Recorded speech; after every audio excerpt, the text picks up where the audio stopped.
बिस्मिल्लाहिर्रहमानिर्रहीम। GERD gastroesophageal reflux disease एक ऐसी कॉमन समस्या है जो छोटे बच्चों से लेकर ओल्ड एज लोगों में भी देखने को मिलती है। आज हम इसी समस्या पर बात करेंगे, जिसमें हम जानेंगे GERD क्या होता है, इस समस्या के कारण क्या क्या हैं, इसके साइन एंड सिम्टम क्या होते हैं, साथ ही हम जानेंगे इसके कॉम्प्लिकेशंस क्या क्या हो सकते हैं और इसकी डिफरेंशियल डायग्नोसिस क्या क्या हो सकती है। और इसके बाद हम जानेंगे कि इस समस्या को रूल आउट करने के लिए हमें कौन कौन सी इन्वेस्टिगेशंस की आवश्यकता पड़ सकती है, और आखिर में हम बात करेंगे इसके ट्रीटमेंट के बारे में। तो चलिए वीडियो को शुरू करते हैं। GERD डिज़ीज़ तब डेवलप होती है जब फूड पाइप की म्यूकोजल लेयर एक्सपोज होती है गैस्ट्रिक और ड्यूडेनल कंटेंट के साथ प्रोलॉन्ग ड्यूरेशन के लिए, जिसकी वजह से सीने में जलन और खट्टी डकारों जैसी समस्या का सामना करना पड़ता है। नेक्स्ट अब हम बात करेंगे कॉमन कॉजेज़ और रिस्पॉन्सिबल फैक्टर्स के बारे में। इसमें सबसे पहला कारण फूड पाइप के लोअर ईसोफेजियल इंस्फेक्टर की टोन का कम हो जाना या उसका रिलैक्सेशन इनअप्रोप्रिएट हो जाना। यूजुअली जब फूड ईसोफेगस में पहुंचता है तब लोअर ईसोफेजियल इंस्फेक्टर रिलैक्स होता है, अदरवाइज क्लोज रहता है, लेकिन टोन के कम होने और रिलैक्सेशन इनअप्रोप्रिएट होने की वजह से ऐसे सीक्रेशंस जिनको स्टमक में ही रहना चाहिए वो ईसोफेगस में आ जाते हैं, जो सिम्टम्स को प्रोड्यूस करने लगते हैं। इसके बाद नेक्स्ट कॉज है हिएटस हर्निया। अगर हर्निया का साइज़ 3 सेंटीमीटर से कम होता है तो ये असिम्प्टोमेटिक रहता है, लेकिन साइज़ अगर 3 सेंटीमीटर या उससे ज़्यादा हो जाता है तो ये सिम्टम्स को प्रोड्यूस करने लगता है। थर्ड कॉज है डिलेड ईसोफेजियल क्लियरेंस। इसमें ईसोफेगस की जो पेरिस्टाल्टिक वेव्स होती हैं वो डिफेक्टिव या स्लो हो जाती हैं, और ये ईसोफेजाइटिस के केस में बहुत कॉमनली देखने को मिलता है। सेकंड बात ये है कि पेरिस्टाल्टिक डिफॉर्मिटी ईसोफेजाइटिस के हील होने के बाद भी बनी रहती है। फोर्थ कॉज है गैस्ट्रिक कंटेंट, जैसे पेप्सिन, HCl, बाइल आदि फूड पाइप में आकर म्यूकोजा को इरिटेट करने लगते हैं, जिसकी वजह से GERD सिम्टम्स प्रोड्यूस होने लगते हैं। अब नेक्स्ट है फिफ्थ कॉज है डिलेड गैस्ट्रिक एम्पिटिंग। ऐसा इंडाइजेशन और कॉन्स्टिपेशन के केस में देखने को मिलता है, जिसमें खाना लंबे समय तक स्टमक में पड़ा रहता है। अब नेक्स्ट कॉज है इंट्रा एब्डोमिनल प्रेशर का बढ़ जाना। ये कंडीशन प्रेग्नेंट लेडीज़ और ओबीज पर्सन में देखने को मिलती है। और नेक्स्ट और लास्ट कॉमन कॉज है डाइटरी और एनवायरमेंटल, जैसे डाइटरी फैट है, चॉकलेट है, अल्कोहल, टी, कॉफ़ी आदि। सभी ऐसे फूड हैं जो LES यानी लोअर ईसोफेजियल इंस्फेक्टर को रिलैक्स कर देते हैं, जिसकी वजह से गैस्ट्रोड्यूडेनल कंटेंट ईसोफेगस में आने लगते हैं, जो कि GERD के सिम्टम्स को प्रोड्यूस करने लगते हैं। अब नेक्स्ट हम बात करेंगे क्लिनिकल फीचर्स और साइन एंड सिम्टम्स के बारे में, जिसको हम 2 कैटेगरी में डिवाइड कर सकते हैं, जिसमें पहला है GIT से रिलेटेड और दूसरा नॉन GIT। GIT से रिलेटेड में कॉमन जो है वो हार्ट बर्न है और दूसरा रिगर्जिटेशन यानी खट्टी डकारों का आना। दोनों प्रोवोक करती हैं यानी एग्रीवेट हो जाती हैं बेंडिंग कंडीशन में, स्ट्रेनिंग की कंडीशन में और लाइंग डाउन कंडीशन में। नेक्स्ट कॉमन सिम्टम एक्सेसिव सिलाइवेशन का आता है, जिसमें सिलाइवरी ग्लैंड स्टिमुलेट हो जाती हैं जब एसिड गुलेट के अंदर इंटर होता है, जिसको हम वाटर ब्रेश कहते हैं।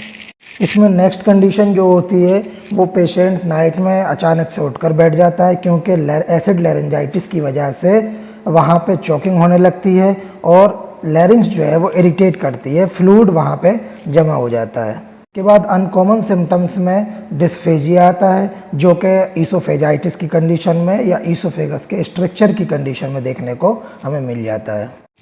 इसके बाद नॉन GIT से रिलेटेड जो सिम्टम्स होते हैं उसमें चेस्ट पेन है, जो कि एंजाइना की तरह होता है, और कभी कभी इसको एंजाइना का पेन समझ लिया जाता है, और ये ईसोफेजियल स्पाज्म की वजह से होता है।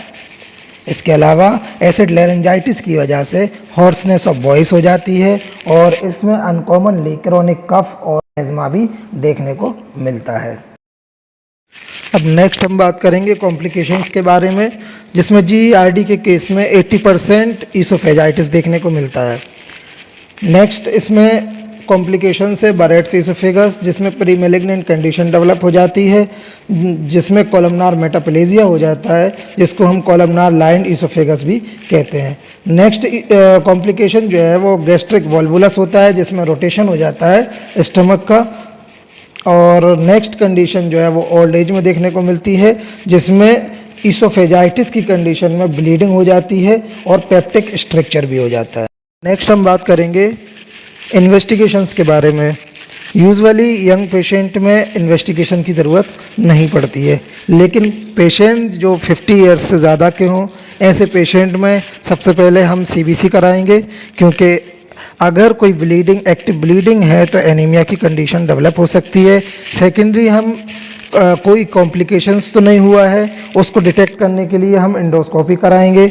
इसके अलावा थर्ड इसमें हम एम्बुलेटरी इसोफेजियल पीएच मॉनिटरिंग करते हैं, जिसमें हम terminal radio telemetry pH sensitive probe को गैस्ट्रिक इसोफेजियल जो जंक्शन होता है उसके अबव ह्यूमन के अंदर रखते हैं, जिससे कि हम पीएच को उस समय मॉनिटर कर सकें जब सिम्टम प्रोड्यूस हो रहे हैं। ऐसे में हम जिस टाइम पे सिम्टम प्रोड्यूस हो रहे हैं उस टाइम उसकी मॉनिटरिंग करते हैं, उसको रिकॉर्ड करते हैं, और अगर 6 से 7% पीएच 4 से कम आता है तो इसको हम जीईआरडी कंसीडर करते हैं। इसके अलावा कुछ अनकॉमन इन्वेस्टिगेशन भी हैं, जिसमें बेरियम सोलो, इसमें हिएटल हर्निया या स्ट्रक्चर को या और डिस्मोटिलिटी को आइडेंटिफाई करने के लिए हम बेरियम सोलो की स्टडी भी करते हैं। इसके अलावा बेरियम टैबलेट स्टडी, इसमें हम सबटल स्टेनोसिस को चेक करते हैं। अब नेक्स्ट हम बात करेंगे डिफरेंशियल डायग्नोसिस के बारे में। डिफरेंशियल डायग्नोसिस में सबसे पहला इसोफेजियल मोटर डिसऑर्डर, जिसमें ईसोफेगस की पेरिस्टाल्टिक वेव जो होती हैं वो डिस्टर्बेंस हो जाता है उनमें, जिसकी वजह से निगलने में तकलीफ़ और रिगर्जिटेशन की समस्या होती है, जो कि जीईआरडी से बहुत सिमिलर होने की वजह से इसको कभी कभी मिस हो जाता है डायग्नोसिस करने में।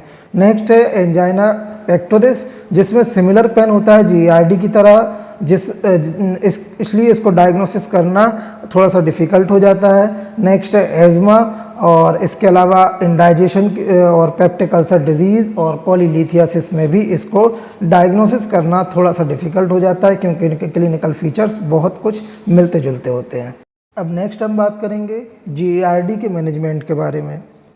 तो मैनेजमेंट में सबसे इम्पोर्टेंट चीज़ लाइफस्टाइल चेंजेस हैं, सेकंड मेडिकेशंस हैं, इसके अलावा एंडोस्कोपिक थेरेपीज़ और anti reflux surgeries. Lifestyle changes के अंदर हम डाइट में चेंज करेंगे। डिफरेंट लोगों में डिफरेंट चीज़ें लेने से सिम्टम प्रोवोक होते हैं, बढ़ते हैं, तो हम उन चीज़ों को नोटिस करेंगे किन चीज़ों से ये सिम्टम एग्रीवेट कर रहे हैं, उन चीज़ों को हम अवॉइड करेंगे, और दूसरी जिन चीज़ों से रिलैक्स मिल रहा है उन चीज़ों को हम खाने में यूज़ करेंगे। और सेकंड, इसमें जब हम बिस्तर पर सोने के लिए जाएंगे तो हेड को थोड़ा सा ऊपर की तरफ रखेंगे, अपवर्ड रखेंगे, फ्लैट नहीं रखेंगे बिल्कुल। इसके अलावा सोने के फ़ौरन बाद जाकर ना लेटें। इसके अलावा अल्कोहल और स्मोक अगर हम करते हैं तो उन चीज़ों से भी बचें। और वो कुछ मेडिकेशंस ऐसी आती हैं जो इरिटेंट मेडिकेशंस होती हैं, जो कि इसके सिम्टम्स को प्रोवोक करती हैं, तो उनको भी अवॉइड करें। जब लाइफस्टाइल चेंजेस से हमें जीईआरडी के सिम्टम्स में रिलीफ ना मिले तो ऐसी कंडीशन में फिर ज़रूरत पड़ती है मेडिकेशंस की। मेडिकेशंस में हम एंटासिड्स का यूज़ कर सकते हैं, प्रोमोटिलिटी ड्रग्स का यूज़ कर सकते हैं, H2 रिसेप्टर एंटागोनिस्ट का भी यूज़ हम कर सकते हैं, प्रोटॉन पंप इनहिबिटर्स का यूज़ भी कर सकते हैं। एंटासिड्स में एल्यूमिनियम हाइड्रोक्साइड जेल, जो कि मार्केट में एम्फोजेल के नाम से अवेलेबल है, कैल्शियम कार्बोनेट जो कि अल्का और सेल्टजर के नाम से अवेलेबल है, magnesium hydroxide milk of magnesia के नाम से ये मार्केट में अवेलेबल है। ये एसिड्स हम माइल्ड रिफ्लेक्स की कंडीशन में ही ये वर्क करते हैं। इसके अलावा अगर इसोफेजाइटिस है तो ये उसको हील नहीं करते, बल्कि सिर्फ एंटासिड्स उसी कंडीशन में वर्क करते हैं जब रिफ्लेक्स माइल्ड हो। इसके अलावा ये इसोफेजाइटिस की कंडीशन में उसको हील करने का काम नहीं करते। एंटासिड्स का यूज़ करने से जो कॉम्प्लिकेशंस सामने आ सकते हैं या साइड इफ़ेक्ट सामने आ सकते हैं वो है डायरिया और कॉन्स्टिपेशन। मेडिकेशंस में नेक्स्ट है प्रोमोटिलिटी ड्रग्स जैसे मेटोक्लोप्रामाइड। ये ईसोफेगस की पेरिस्टाल्टिक मूवमेंट को बढ़ा देता है, जिसकी वजह से ईसोफेगस और जो स्टमक है जल्दी से एम्प्टी हो जाता है, खाली हो जाता है, और नोज़िया को भी प्रिवेंट करता है। और ये भी जो है वो ईसोफेजाइटिस को हील करने में वर्क नहीं करता है, जबकि इसके कॉम्प्लिकेशंस में ड्राउजीनेस, एजिटेशन, डिस्टोनिक रिएक्शन और ट्रिमर्स भी देखने को मिल सकते हैं। में नेक्स्ट है H2 रिसेप्टर एंटागोनिस्ट जैसे सिमेटिडीन, हेमोटिडीन, रेनिटिडीन और निजाटिडीन। सिमेटिडीन 400 mg की टैबलेट सुबह शाम ले सकते हैं हम 6 से 12 हफ्ते के लिए। फेमोटिडीन 20 mg की टैबलेट सुबह शाम ले सकते हैं, ये भी 6 से 12 हफ्ते के लिए। रेनिटिडीन और निजाटिडीन 150 mg की टैबलेट हम सुबह शाम ले सकते हैं, ये भी 6 से 12 हफ्ते के लिए। ये सबसे ज़्यादा सेफेस्ट होते हैं और ये सिम्टम्स को 50% तक रिलीव कर देते हैं और ईसोफेजाइटिस को भी 50% केस में ये हील कर देते हैं। मेडिकेशंस में नेक्स्ट आता है प्रोटॉन पंप इन्हिबिटर जैसे ओमिपेराजोल, लेंसोपेराजोल, रेविपेराजोल एंड पेंटोपेराजोल। ये फास्टर इफ़ेक्ट करते हैं, बहुत तेज़ी से सिम्टम में रिलीफ देते हैं और ग्लूकोजा को रैपिड और बहुत तेज़ी के साथ हील करते हैं। ये H2 रिसेप्टर से ज़्यादा इफ़ेक्टिव होते हैं और हीलिंग इनके यूज़ से 80 से 100% जो है इसके केस में हीलिंग देखने को मिलती है, वो भी विदिन 8 वीक। अगर इन सब के बाद भी आराम नहीं मिलता है तो फिर ज़रूरत पड़ती है एंडोस्कोपिक थेरेपीज़ की, जिसमें रेडियो फ्रिक्वेंसी थेरेपी है, एंडोस्कोपिक लिगेशन है। अगर थेरेपीज़ के बाद भी GERD में के सिम्टम्स में रिलीफ नहीं मिलता है तो फिर लास्ट ऑप्शन जो है वो एंटी रिफ्लेक्स सर्जरी का बचता है।